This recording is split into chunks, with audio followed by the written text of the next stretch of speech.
नमस्कार मंडळी. तर आज आपण एक आगळा वेगळा डोसा बनवणार आहोत, ज्याच्यामध्ये आपल्याला पीठ फर्मेंट करायची गरज नाही किंवा कोणताही सोडा किंवा इनो वापरायची गरज नाही, तरी सुद्धा आपला डोसा मस्त असा कुरकुरीत तयार होतो. आणि त्याच्यासोबत आपण एक टोमॅटोची चटणी बघणार आहोत, जी खूप इन्स्टंटली तयार होते आणि या डोशाबरोबर तिचं कॉम्बिनेशन खूप छान लागतं. तर मी या डोशासाठी जे अख्खे मूग असतात, जे सालीसकट येतात, ते 1 कप मोजून इथे घेतलेले आहेत. आणि सोबतच आपल्याला 2 टेबलस्पून तांदूळ घ्यायचे आहेत, जे घरी आपण भात बनवण्यासाठी वापरतो असे कोणतेही तांदूळ चालतील. तर तांदूळ आपण याच्यामध्ये यासाठी ॲड करायचे कारण त्यामुळे जो डोसा आहे तो कुरकुरीतपणाला मदत होते. तर हे तांदूळ आणि मूग आहेत ते आपल्याला स्वच्छ चोळून 2 ते 3 वेळा धुवून घ्यायचे आहेत आणि व्यवस्थित त्यातलं पाणी निथळवून 2 कप साफ पाणी त्याच्यामध्ये घालायचं आणि झाकण ठेवून एक रात्रभर आपल्याला त्याला भिजवायचं आहे. रात्रभरानंतर आपण चेक करूया. तर बघू शकता तुम्ही, मूग असे फुलून डबल झालेले आहेत. मस्त असं त्यांनी पाणी सोक केलंय, असेच आपल्याला हवेत. तर ह्या मुगातलं जे पाणी आहे ते आपल्याला व्यवस्थित निथळवून काढायचं आहे. तर कोणत्याही चाळणीमध्ये हे मूग ठेवून 5 ते 6 मिनिट ठेवल्यानंतर यातलं पाणी व्यवस्थित निथळलं जातं आणि जे हे डोसे आहेत ते खूप छान बनतात. त्यांचा कलर आहे तो हलका हिरवा येतो. आणि जी टोमॅटोची चटणी आपण बनवणार आहोत ती लाल कलरची. तर दोन्हीचे कलर कॉम्बिनेशन आहे ते दिसायलाही छान दिसतं आणि खायलाही खूप छान लागतं. एकदा नक्की ट्राय करा, खूप इन्स्टंटली बनतो हा डोसा. तर त्यासाठी जे आपण मूग आणि तांदूळ घेतले होते ते एका मिक्सरच्या जारमध्ये आपल्याला ॲड करायचे आहेत. आणि सोबतच 1 इंच आल्याचा तुकडा, 1 मिरची घेतले. मिरचीचं प्रमाण तुम्ही तुमच्या तिखटानुसार कमी जास्त करू शकता. आणि 1 चमचा जिरे घेतलेला आहे मी. आणि याच्यामध्ये लागेल तसं पाणी घालून आपल्याला फाईन पेस्टमध्ये वाटून घ्यायचं आहे. म्हणजे जसा नॉर्मल डोसा असतो त्याचं जसं पीठ असतं तसं आपल्याला पाहिजे. मी बोटात पकडून तुम्हाला दाखवते म्हणजे तुम्हाला आयडिया येईल. असं एकदम पेस्टसारखं पीठ आपल्याला पाहिजे, म्हणजे जेव्हा आपण डोसा पसरवतो तव्यावरती तेव्हा तो इझिली पसरला जातो, नाही प्रॉब्लेम येत नाही त्याला. म्हणून आपल्याला एकदम फाईन असं पेस्टमध्ये याला वाटून घ्यायचं आहे. आणि हे सगळं बॅटर आहे ते एका मोठ्या बाउलमध्ये ट्रान्सफर करायचं, जेणेकरून आपल्याला त्याला फेटायला मदत होईल. आणि याच्यामध्ये आपल्याला फक्त चवीनुसार मीठ घालायचं आहे, बाकी काहीच घालायची गरज नाही. मी ते 1 चमचाभर मीठ घातलं आहे आणि व्यवस्थित त्याला 1 ते 2 मिनिट एका डायरेक्शनने फेटायचं आहे, म्हणजे आपले डोसे छान असे कुरकुरीत तयार होतात. तर तुम्ही कन्सिस्टन्सी बघू शकताय. जर तुम्हाला इथे खूप घट्ट वाटत असेल पीठ तर थोडं पाणी ॲड केलात तरी चालेल. आणि हे पीठ व्यवस्थित मिक्स करून बाजूला ठेवून द्यायचं. तोपर्यंत आपण चटणी बनवून घेऊया. तर एक पॅनमध्ये मी 2 चमचे तेल असं स्प्रेड करून घेतलेलं आहे आणि त्याच्यामध्ये टोमॅटोचे स्लाइस कट करायचे आणि ते असे पसरवून ठेवायचे, जेणेकरून टोमॅटो भाजायला मदत होते. आणि मग त्याच्यामध्ये आपल्याला 5 ते 6 लसणीच्या पाकळ्या घालायच्या आहेत. त्या हलक्या भाजत आल्या की मग त्याच्यामध्ये आपल्याला फुटाण्याची डाळ ॲड करायची 2 टेबलस्पून आणि ती व्यवस्थित भाजायची. टोमॅटोचे जे स्लाइस आहेत ते आपल्याला परतून दोन्ही साईडून भाजायचे आहेत, अगदी व्यवस्थित मऊ पडले पाहिजेत. त्यासाठी आपल्याला वरून थोडंसं मीठ स्प्रिंकल करायचं, म्हणजे टोमॅटो आहेत ते मस्त असे मऊ होतात. आणि छान सगळे गोष्टी भाजल्या गेल्या की गॅस बंद करायचं.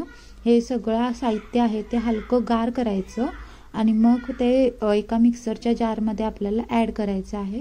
आणि त्याच्यामध्ये 2 टेबलस्पून आपल्याला ओल्या खोबऱ्याचा चव घालायचा आहे. तो नक्की घाला, त्याने काय होतं चटणीला खूप छान अशी चव येते. तर मी 2 चमचे याच्यामध्ये ओल्या खोबऱ्याचा चव ॲड केला आहे आणि लागेल तसं पाणी घालून आपल्याला याला फाईन पेस्टमध्ये वाटून घ्यायचं आहे. तुम्हाला चटणी कशी जाड पातळ हवी आहे त्यानुसार तुम्ही याच्यामध्ये पाणी ॲड करू शकता. आणि बघा तुम्ही कलर किती छान आला आहे चटणीला, टोमॅटोमुळे हा कलर येतो. तर आता या चटणीला आपण एक तडका देऊन घेऊया, म्हणजे व्यवस्थित अशी चव येते, वेगळी अशी चव येते आपल्या चटणीला. तर त्यासाठी 2 चमचे तेलामध्ये मी जिरं मोहरी चांगली तडतडून घेतल्यावर 1 चमचा चण्याची डाळ, 1 चमचा उडीद डाळ, 1 मिरची कट करून आणि 2 पिंचसारखं हिंग घातलेलं आहे आणि कढीपत्ता घालून ती फोडणी चांगली परतवून घेतलेली आहे. आणि मग ती चटणीमध्ये ॲड केले आणि ही फोडणी जी आहे ती व्यवस्थित मिक्स करून घ्यायची चटणीमध्ये. तेल एकदा चांगलं गरम झालं की गॅस बंद केला तरी चालतो, पण या फोडणीतल्या कोणत्याही जिन्नसला जळू द्यायचं नाही, नाहीतर जी चटणी आहे त्याच्यामध्ये जळकट स्मेल येतो। तुम्ही बघू शकता चटणीला किती छान कलर आला आणि किती छान आपली चटणी दिसते। तर चटणी आपण बाजूला ठेवून देऊया आणि आता आपण डोसे करून घेऊया। तर त्यासाठी फोडणीचं जे तेल उरलेलं आहे ते मी आधी पुसून घेते। जर तसाच मी तवा गॅसवर ठेवला तर जे थेंब आहेत ते घट्ट होतात, चिकट होतात आणि नंतर साफ करायला प्रॉब्लेम येतो। तर छोट्या छोट्या गोष्टी आपण लक्षात ठेवल्या तर आपल्याला किचन इझिली साफ ठेवायला आपल्यालाच मदत होते। तर मी आधी ते सगळं क्लीन करून घेतलंय। मी तवा गॅसवरती चढवलाय, त्याच्यावरती थोडंसं तेलाचे थेंब असे टाकायचे आणि ते व्यवस्थित टिश्यू पेपरने किंवा कोणत्याही कापडाने असे पसरवून घ्यायचे। सगळ्या तव्याला असं तेल व्यवस्थित लावून घ्यायचं आणि तवा चांगला तापला की मग त्याच्यावरती थोडंसं पाणी आपल्याला असं शिंपडायचं आहे आणि ते पाणी सुद्धा टिश्यू पेपरने पुसून घ्यायचे। तेल आपल्याला फक्त सुरुवातीला लावायचं आहे, नंतर प्रत्येक डोशाच्या आधी फक्त आपल्याला पाणी शिंपडायचं आहे। तेल प्रत्येक वेळेला लावायची गरज नाही। आणि तवा चांगला गरम झाला की एक पळीभर बॅटर आहे ते आपल्याला तव्याच्या सेंटरला ठेवून हलक्या हाताने पसरवून घ्यायचे।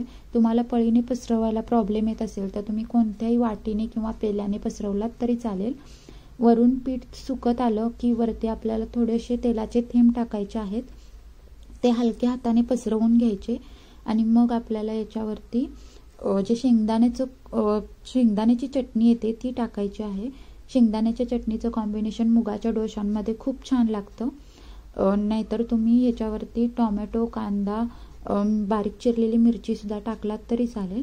वरून हलका कलर चेंज झाला की आपल्याला कडा अशा सुट्ट्या करून घ्यायच्या आहेत।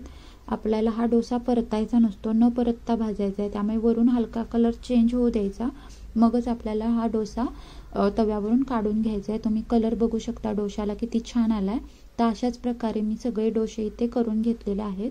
तर आता आपण प्लेटिंग करूया। तर मी इथे जे आपण चटणी टोमॅटोची करून घेतली होती ती घेतलेली आहे आणि 2 डोसे इथे मी सर्व केलेले आहेत। तुम्हाला मी याचा एक घासही तोडून दाखवते। खूप छान असे कुरकुरीत झाले होते, चवीलाही अप्रतिम झाले होते। घरी एकदा नक्की ट्राय करा। जर ही रेसिपी आवडली असेल तर मला कमेंट करून सांगा आणि माझ्या चॅनलवर नवीन असाल तर चॅनलला सबस्क्राईब करा, बेल आयकॉन दाबा, जेणेकरून माझ्या रेसिपीज सर्वात आधी तुमच्यापर्यंत पोहोचतील। रेसिपी बघितल्याबद्दल धन्यवाद। Bye bye.